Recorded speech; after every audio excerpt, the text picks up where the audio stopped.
जिंदगी में सब कुछ हासिल करने की इच्छा किसकी नहीं होती? सबसे आगे रहने की इच्छा किसकी नहीं होती? पैसे कौन नहीं कमाना चाहता? नाम किसको अच्छा नहीं लगता? लेकिन आज मैं चाहता हूँ आपका नाम सबसे लास्ट में हो, उस लिस्ट में जिस लिस्ट का नाम है हार मानने वाले लोग। अगर आज मैं 100 बंदों को कहूँ कि कल से सुबह 4 बजे उठना है और वो 100 के 100 बंदे अभी एग्री भी हो जाएं, तो कल सुबह पता है क्या होगा? 100 में से सिर्फ 80 बंदे उठेंगे। परसों क्या होगा? 80 में से सिर्फ 50 लोग ही उठेंगे। तीसरे दिन क्या होगा? 50 में से सिर्फ 20 लोग ही उठेंगे। चौथे दिन 10 उठेंगे। पांचवें दिन 5 उठेंगे। छठे दिन 2 उठेंगे। लेकिन 100 में से जो आखिरी बंदा है, जो उस लिस्ट का 1% है, वो उस काम को नहीं छोड़ेगा। जो टारगेट उसने अपनी लाइफ में फिक्स किया है, चाहे उसको आईएएस बनना हो, उसको एक सिंगर बनना हो, एक्टर बनना हो, आर्मी ज्वाइन करना हो, डॉक्टर बनना हो, कुछ भी करना हो, वो बंदा उस हार मानने वाली लिस्ट में हमेशा सबसे लास्ट में रहता है। और यही सबसे बड़ा रीजन है कि जिसको दुनिया सबसे लास्ट में समझती है, वो सबसे लास्ट में नहीं होता, बल्कि दुनिया के 1% एक्सेप्शनल लोगों में होता है। और इसी वजह से उसको लाइफ में वो सब मिल जाता है जो उन 99% लोगों के पास नहीं होता। जिस टारगेट को पाने के लिए 99% लोग ख्वाब देखा करते हैं ना, सेम उसी टारगेट को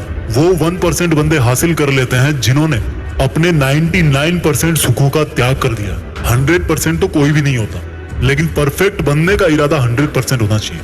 और कुछ लोग तो उन 1% के भी 1% में होते हैं, लाखों में एक होते हैं, करोड़ों में एक होते हैं, पूरी दुनिया में गिने चुने होते हैं। लेकिन उनकी शुरुआत है ना, वो उसी लिस्ट से होती है जो मैंने आपको शुरू में बताई थी। जिंदगी में कुछ भी छोड़ने की हिम्मत कर लेना, लेकिन मेरे दोस्त, हिम्मत छोड़ने की हिम्मत मत करना। जिंदगी में किसी भी हार को गले लगा लेना, लेकिन हिम्मत हारने की हार को कभी गले मत लगाना। अगर आपको दुनिया के 1% लोगों में आना है, तो उस माइंड सेट से बाहर निकलना पड़ेगा जिसमें आपके आसपास के 99% लोग फंसे हुए हैं। वो 99% लोग यही सोचते हैं कि जो काम आप कर रहे हो उससे कोई फर्क नहीं पड़ता।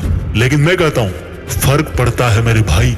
जो पत्थर नदी में गिरता है ना, वो 1 महीने में चिकना नहीं होता, कई साल लगते हैं। लेकिन आप तो यार इंसान हो, इंसानों में सक्सेस की चिकनाहट तो उसी दिन से आना शुरू हो जाती है जिस दिन वो उस हार मानने वाले लोगों की लिस्ट में सबसे नीचे आ जाता है, जिद्दी होकर बैठ जाता है कि करना है तो बस यही करना है, चाहे हासिल कर पाऊं या ना कर पाऊं, वो बात की बात है। अभी की बात सिर्फ इतनी है कि जिस काम में मैं इतने दिन से लगा हुआ हूँ, जो टारगेट लेकर के मैं बैठा हूँ, उस टारगेट के इरादे को घुटने नहीं टेकने दूंगा। और जिसके इरादे घुटने नहीं टेकता है ना, उन 1% के 1% लोगों के लिए दुनिया बहुत ताली बजाती है। आज से डिसाइड करो कि मुझे देश में अपने नाम के साथ साथ, अपने गांव के नाम के साथ साथ दुनिया में भी देश का नाम और ऊंचा करना है। जय हिंद, वंदे मातरम।